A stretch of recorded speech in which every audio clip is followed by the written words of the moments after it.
So this day, this fourth Sunday of Advent, we have a couple of more hours of Advent, of course. When December 24th falls on a Sunday, we get the joy of Advent 4 and Christmas Eve all in the same day. So we have a couple more hours of this expectant hope. And in Advent 4, we have this reading, the Annunciation, right? This Mary is prominent in our reading today. And as sad as I am that John's not feeling good, I really am very sad about this. I am also honored and grateful to have an opportunity to, last night I was putting together some things. I love Advent art and I love Advent poetry. And so to kind of bring some of that together for us this morning. And there are so many different ways that Mary has been depicted, aren't there? Like, I grew up Roman Catholic, maybe some of you did also. And so in the Roman Catholic Church, at the front of at the front behind the altar is almost always a beautiful statue of Mary in her perfect robe that's clean, crisp clean, and she's holding the baby Jesus, right? And I've also loved, a few years ago, I was at Canuga, and I took an iconography class. And so I created an icon, kind of in the Eastern Orthodox tradition. And in those icons, again, she looks so clean and pristine, and she's got the halo behind her, right? So Mary is so prominent in our tradition, and there's so many different ways that we depict her. There's a theologian I'm very taken with, and her name is Elizabeth Johnston. And Elizabeth Johnston speaks to the fact she really lifts up the lowliness of Mary. She lifts up the fact that this was a young woman in a man's world, in a patriarchal society. This was a woman of limited means. This was a woman who was of Jewish heritage in Palestine, living under Roman occupation. So that's a powerful image of Mary. And in a way, we could think about Mary having no power because of all those things I just said. And yet, in our reading today, we learn she has quite a lot of power, doesn't she? She has a lot of power in many different ways. But it wasn't power given to her by society at all. So, because we're in the parish hall, I can share with you this depiction of Mary. Has anyone ever seen this before? Okay, I'm going to tell you have. Okay. Yes. So I'm going to tell you a little bit about the artist, and then we're going to wonder together a little bit about what this depiction of Mary might have for us in our lives today. So the artist is a man named Henry Ossawa Tanner. And he grew up in the late 19th century. He's an African-American artist. His father was a priest in the African Methodist Episcopal Church in Philadelphia, near my hometown of Cherry Hill, New Jersey. His mother was an escaped slave, and the way she got out was on the Underground Railroad. So that is the man that painted this picture that's behind me. Being a holy man, his father had hoped when he saw that his son had great promise with art, that he would use his art to create religious art. And ultimately, that's what happened. So if you've ever been to Philadelphia back in the day, there was a big store called Wanamaker's. Has anybody ever heard of Wanamaker's? Okay, now we're connecting. So Rodman Wanamaker was from that Wanamaker family, and he loved art, and he sponsored Henry Ossawa Tanner to go to the Middle East on multiple trips so that he could better depict the topography and the people for his religious art. And so this came about after those many trips. Another thing I want you to know about Henry Ossawa Tanner is that his work was actually juried at the Salon in Paris, and he won accolades many times. So, just think with me about this. We have a 19th century African-American man born to a humble priest and a former slave who has created art that brings us to our knees over 100 years later. I guess nothing is impossible with God. So when you look at this art, when you look at this depiction of Mary, I want you to just gaze at that for a moment. And I wonder, what do you see? What stirs in your heart about this rendition of Mary at the Annunciation?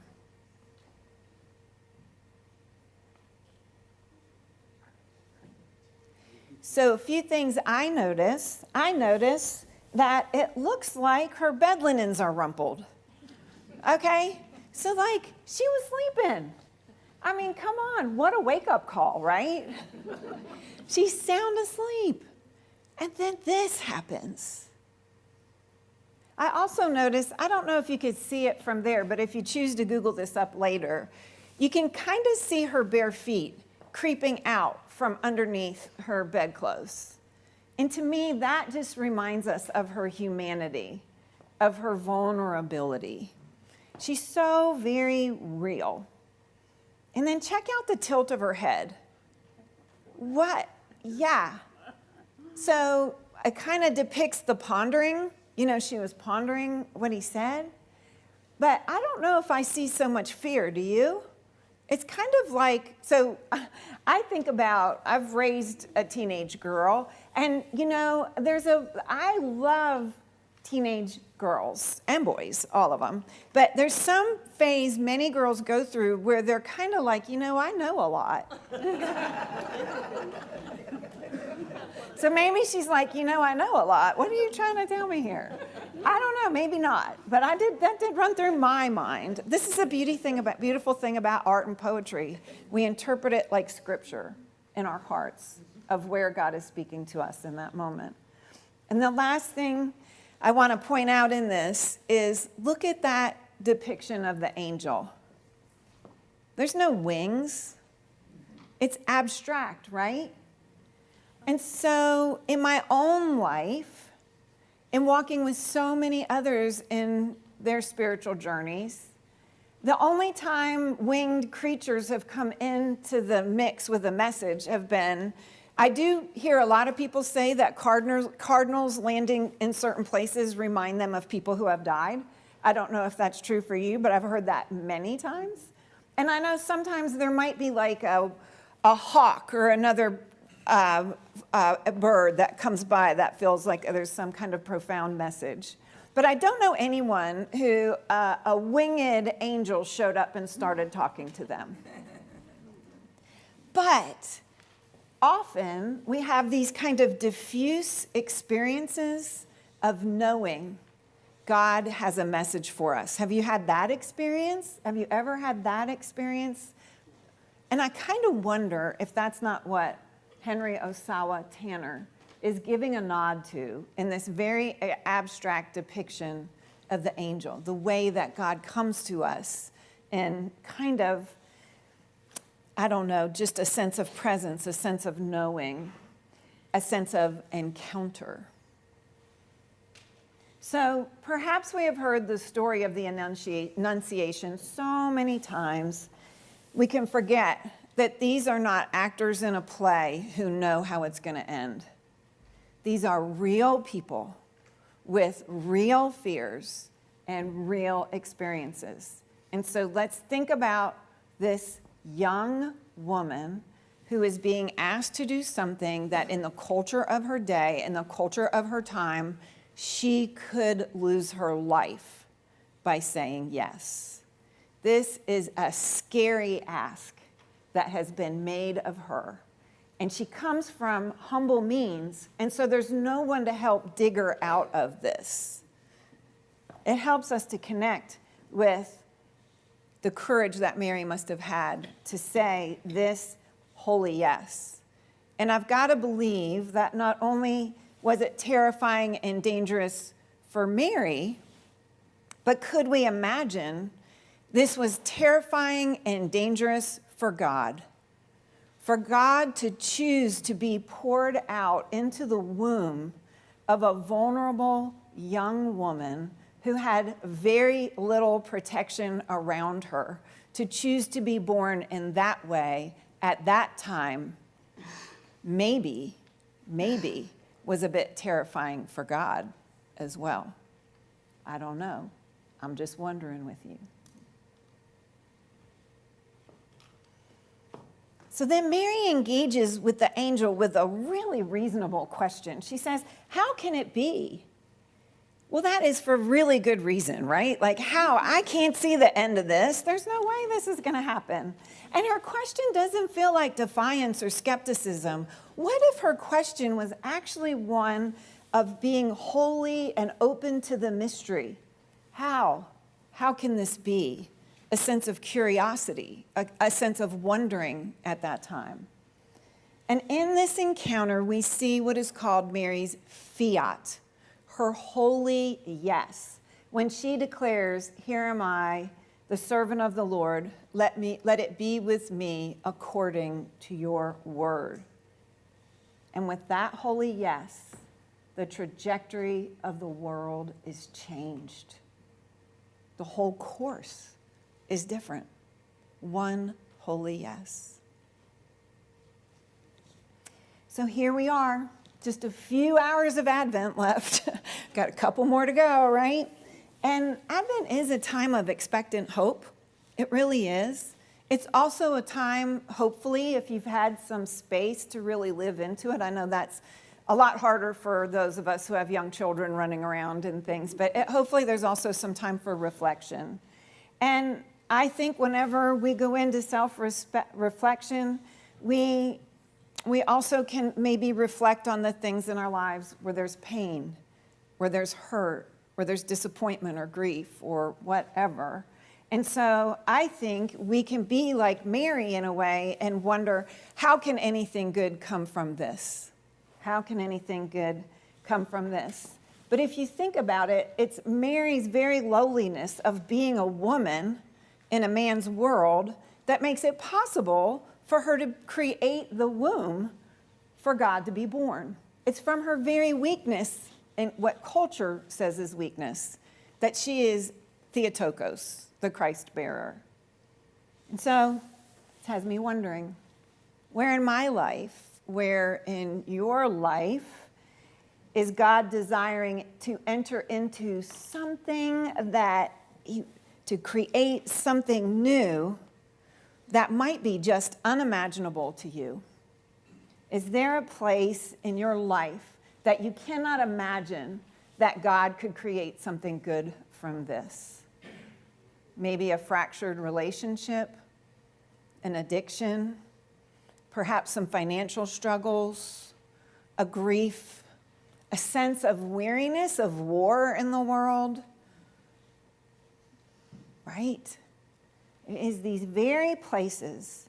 And perhaps we've dealt, for some of us, with this issue for so long, and it's felt impossibly dark that we could not imagine that something good could come from this. But I want to lift up our artist, Henry Osawa Tanner, because if he said, oh, I'm a lowly, person in the 19th century with very little power, and he didn't exercise the gift of the art that he had been given and co-create with God, this beautiful depiction that we're looking at right now, we would not have this piece of art that still brings us to our knees 120 years later. Advent is a season of hope. Could we trust and could we imagine that nothing is impossible with God? If you trusted this, if you believed this in your heart, what holy yes would you say? So 6 years ago, there were a series of Advent poems that were published that were from prisoners. And the poems were created under the support and direction of their prison chaplain. Someone I hope I get to meet one day because I so admire her. When you read her work, it's amazing. Her name is Liz Milner, and she was in Santa Clara, California at the time. I want to read to you something that Liz wrote and share with you one of those poems. So Liz wrote, The jails, places of darkness and fear, are brimming with hope and defiance of hopelessness. We worked with the inmates to write about that hope. Then Liz goes on to say, the first step was to remember, acknowledge, and face where we have come from and where we are now. Then we looked ahead with hope. We looked ahead with hope to what we long for and what God has promised. And out of that time, a person named E, I don't know if E is a man or a woman.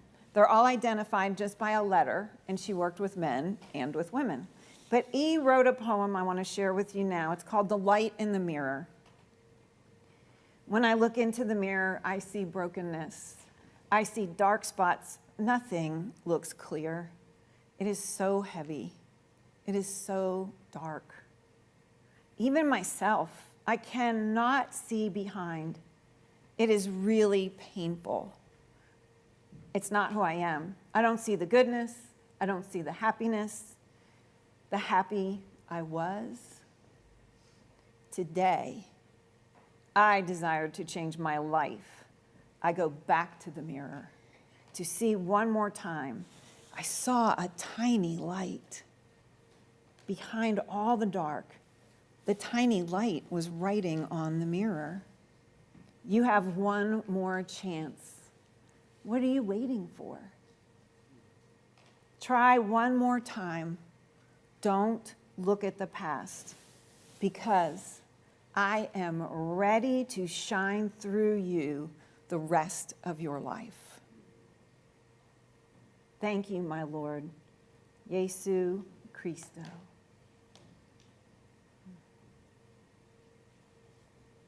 So, my friends, E's poem, Mary's humble station, they're inspiration for us to trust that the most vulnerable and broken parts of us, the shame, the fear, the anger, the whatever, that's the crack where the light shines through. Trust that Christ is in that crack, filling it with light.